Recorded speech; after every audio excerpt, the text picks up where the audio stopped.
top stories of the day. Understand the issues that matter. This is Manila Bulletin News on Web. Your quick rundown of top news in the country and around the world. Manila Bulletin, celebrating 120 years of timely stories and timeless truths. Be fully informed.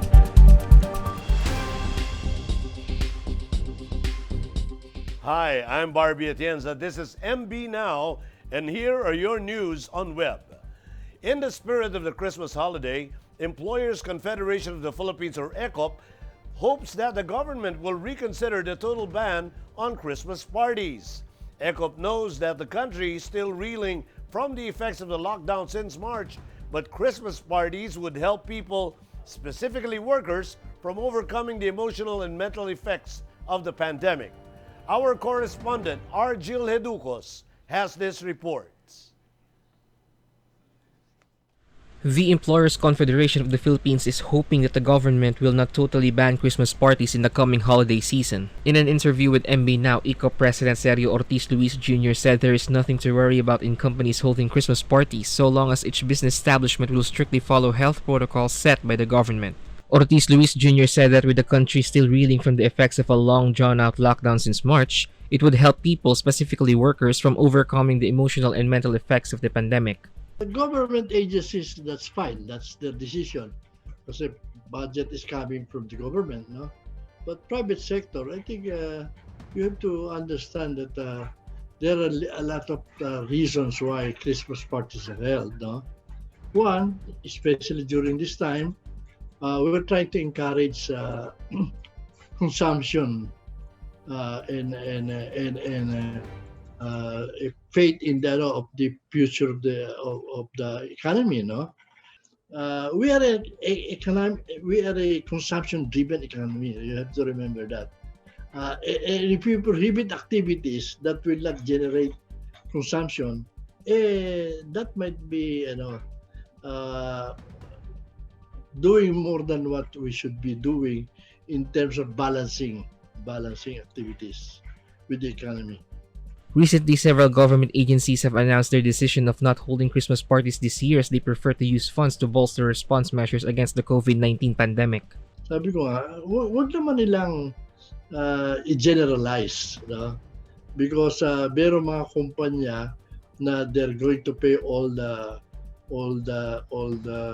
bonuses, and yet they still want to have Christmas party to be able to yung congeniality and of your people. Saka yung to us, it's important that somehow we celebrate this Christmas somehow near to normal if possible. Otherwise, masyado lang mahaba yung lockdown natin masyado lang marami na depress. The ban on all Christmas festivities is also seen as a way to conform with the health protocols that prescribes mass gatherings, which is being enforced and observed in a country that has so far tallied around 360,000 COVID-19 cases since March 15. For MB Now, this is Argil Heducos reporting. Food and Drug Administration Administrator Dr. Eric Domingo revealed that the China-produced Sinovac passed their pre-screening tests and now in the process on seeking permission to conduct clinical trial. The makers of Sinovac are currently in the process of completing their requirements so that they can start to conduct phase 3 clinical trials in the country. Our correspondent Del Nazario has the details. Only one of 3 vaccine applicants have so far passed the pre-screening procedure of the Department of Science and Technology's Vaccine Expert Panel. During today's Laging Handa briefing over state-run PTB4, Food and Drug Administration Administrator Dr. Eric Domingo said that China-produced Sinovac passed their pre-screening tests and is now in the process of seeking permission to conduct clinical trials. The much-touted Sputnik V of Russia and Janssen Pharmaceutical Company's own vaccine are still undergoing scrutiny with the DOST's panel. Ang nakapasa na po sa pre-screening ng Vaccine Expert Panel ay yung Sinovac na nag-apply na rin po today sa FDA. So that is undergoing regulatory evaluation. Ganon din po yung ethics board evaluation niya. Tuloy-tuloy po yon. So pinakita po nila yung kanilang datos tungkol sa phase 1 and phase 2 clinical trial nila to show the safety profile and the effect of the vaccine. At pinakita rin po nila yung design ng kanilang study na gagawin. At ito po yung dinaanan na unang repaso ng vaccine expert panel na in-endorse naman po nila positively to the FDA. At the moment, the makers of Sinovac are in the process of completing their requirements before they can totally conduct phase 3 clinical trials in the country.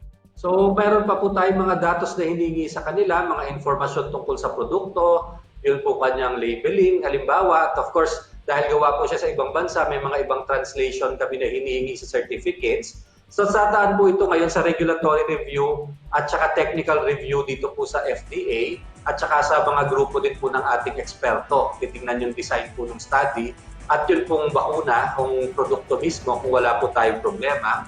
At nandiyan din po yung Research Ethics Board na review to make sure na of course protektado po ang safety ng mga magiging clinical trial participants at lahat po ng sasali dito.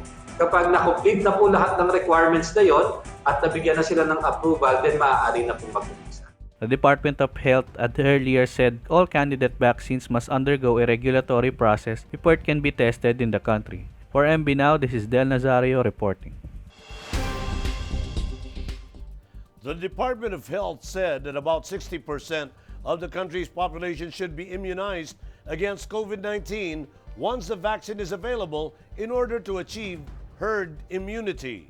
The DOH said herd immunity is achieved when a sufficient number of people in the community is immune to an infectious disease. DOH Undersecretary Maria Rosario Vergara said that the government still needs to allocate additional budget to procure a sufficient number of vaccines for the public. To note, the DOH initially set aside 2.4 billion pesos from its 2021 budget for the procurement of COVID-19 vaccines, adding that it is still short of 10 billion pesos to cover the 20% of the country's population. The House of Representatives has committed to increase the budget for the procurement of vaccines. Only the vaccine is available.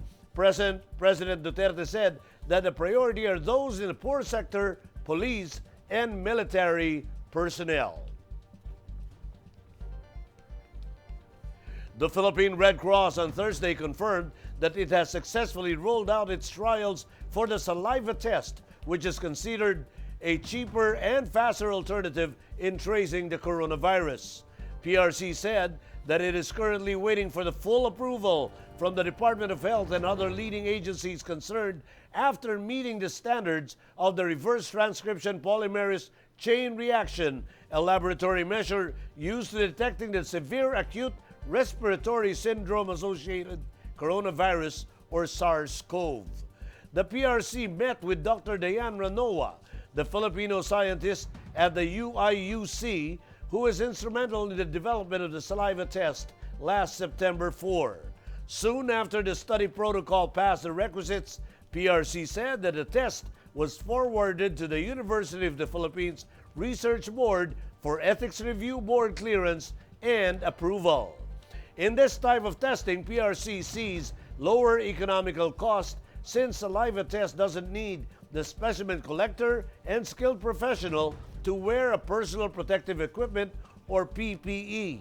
PRC added that expensive collection vials with transport media and procurement of swab kits are also not required.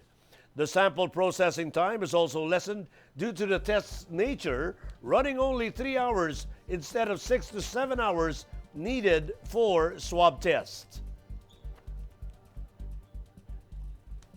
In Metro News, Mayor Isko orders removal of tarps labeling communist rebels persona non grata. Makati LGU says city has low COVID-19 attack rate contrary to researchers' report. And Estrella Pantaleon Bridge on track for 2021 opening. More from this report.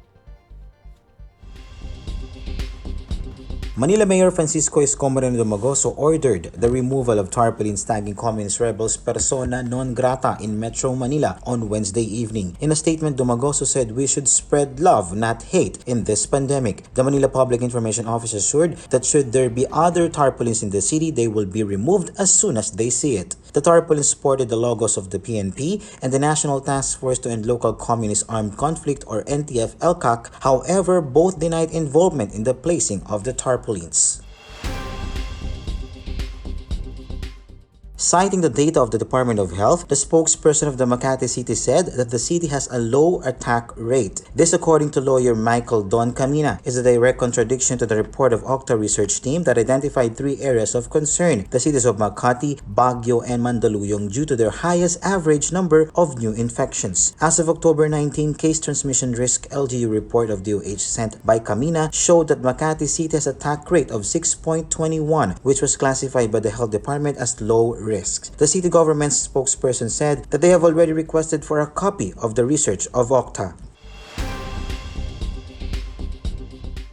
Despite the 2-month suspension of civil works due to COVID-19 pandemic, the Estrella Pantaleon Bridge linking Makati and Mandaluyong City is on track for opening next year, according to Public Works and Highways Secretary Mark Villar. Villar, who recently inspected the ongoing Estrella Pantaleon Bridge replacement project, said that there is a significant progress in construction. It is poised for completion by 2021. The 506-meter Estrella Pantaleon Bridge connecting Estrella Makati to Barangka Drive Mandaluyong is dubbed as a future world-class bridge financed by a grant from China. It is a mega bridge project that is part of Metro Manila Logistics Improvement Program to ease traffic on EDSA. Here are the top news in other parts of the country. 3 fishermen survived boat mishap at the height of Pepito. Cops launch project to empower women in Iloilo. And Caraga PNP to deploy 1,200 cops for UNDAS 2020. More from this report. 3 fishermen were able to survive the wrath of Tropical Storm Pepito as strong waves heavily damaged their boat in Barangay Talisoy, Jumalig, Quezon Province on Tuesday, October 20. According to the Jumalig Police Station, they received a report at around 6 p.m. on Tuesday and that the victims were in distress on board their boat, which was spotted near a beach resort in Sitio Salibungot. According to the victims, they could hardly control the boat as strong waves and winds tossed it about. The Iloilo Police Provincial Office, or IPPO, launched a project to empower women who have been victims of abuse or exploitation. The IPPO partnered with the local government unit of Bingawan Town and Bingawan Police to launch the project called Babaye Bangon. The project initially started with the livelihood project in making rugs, which can be sold to nearby communities or even neighboring towns of Bingawan. It will also be an extra income for women who are facing added socioeconomic problems due to the coronavirus pandemic. The Regional Command of Caraga Police Regional Office 13 will deploy more than 1,200 police officers during the observance of All Saints' Day and All Souls' Day on November 1 and November 2, 2020. This despite the Interagency Task Force for Management of Emerging Infectious Diseases issued the resolution that all private and public cemeteries, memorial parks, and columbaria will be closed to visitors from October 29, 2020 to November 4, 2020. The 1,200 police officers will be deployed to cemeteries, airports, terminals, memorial parks, and main thoroughfares to perform public safety services before, during, and even after observance of UNDAS 2020. In world news, Obama warns against complacency over Biden poll lead. Trump accuses Biden for hiding 3 days in a row. Floods kill more than 100 in central Vietnam. And Italian golden shoemaker invents a gold protective mask for charity. Let's watch this report. Former U.S. President Barack Obama warned on Wednesday against complacency despite a favorable opinion polls during his first public rally in support of Democratic challenger Joe Biden ahead of the November 3 election.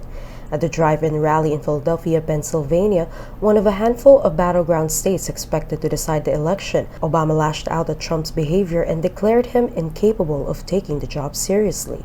Meanwhile, Trump is visiting North Carolina, another of the battleground states. A Quinnipiac University poll of likely voters released on Wednesday gave Biden a 51-43 lead in Pennsylvania, which Trump won by a narrow margin in 2016. Biden, 77, had no public events on his schedule on Wednesday for the third day in a row, leading the 74-year-old Trump to accuse his Democratic opponent of going into hiding. The Biden campaign said he was preparing for the second and final debate against Trump in Nashville, Tennessee on Thursday.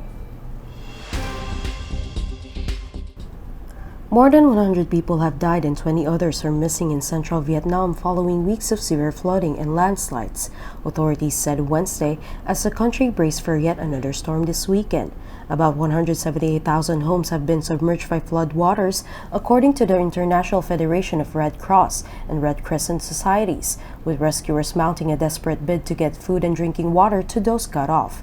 Roads, infrastructure, and crops in the central region have also been devastated by the floods, the charity added, warning that hundreds of thousands would need housing and income support in the coming weeks.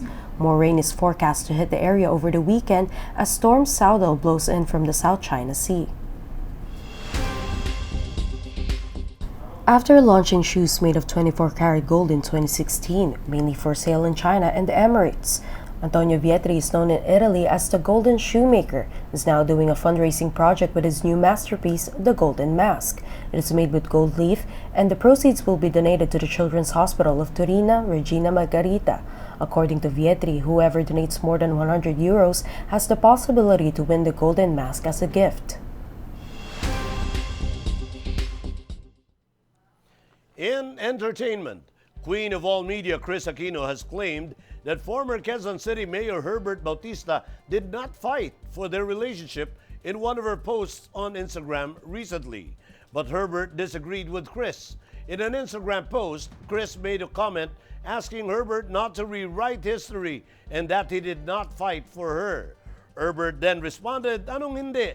Chris has been in an on and off relationship with Herbert. Some of their fans also described their relationship as complicated. In December 2017, Herbert gave Chris a diamond ring, but later that month, Herbert canceled their wedding. Chris has said that it was one of the lowest moments of her life. In sports, Zamboanga City family brand sardines lived up to its preseason billing after outlasting Butuan City Uling Roasters 21-17 Wednesday night to capture the first leg of the Chooks to Go Pilipinas 3-on-3 President's Cup at the Inspire Sports Academy in Calamba, Laguna. Joshua Munzon scored 4 of the final 7 points as Zamboanga City came back from being down 17-14 with over 2 minutes to go to seal the win and the top purse of 100,000 pesos. The victory came 2 nights after Zamboanga City, composed of Munzon, fellow national team mainstay Alvin Pasaol, Troy Reich, and Santi Santillan, ruled the preseason tournament inside the bubble. And those are the news on web today, October 22, 2020. It's 63 days before Christmas. For more news and details, get your copy of Manila Bulletin newspaper tomorrow or log on to www.mb.com.ph, or you may also subscribe to our newsletter through the link on this video's caption to have the day's latest news delivered to your inbox. I am Barbie Atienza for Manila Bulletin, celebrating 120 years of timely stories and timeless truths. Join us again tomorrow. This has been MB Now. Be fully informed.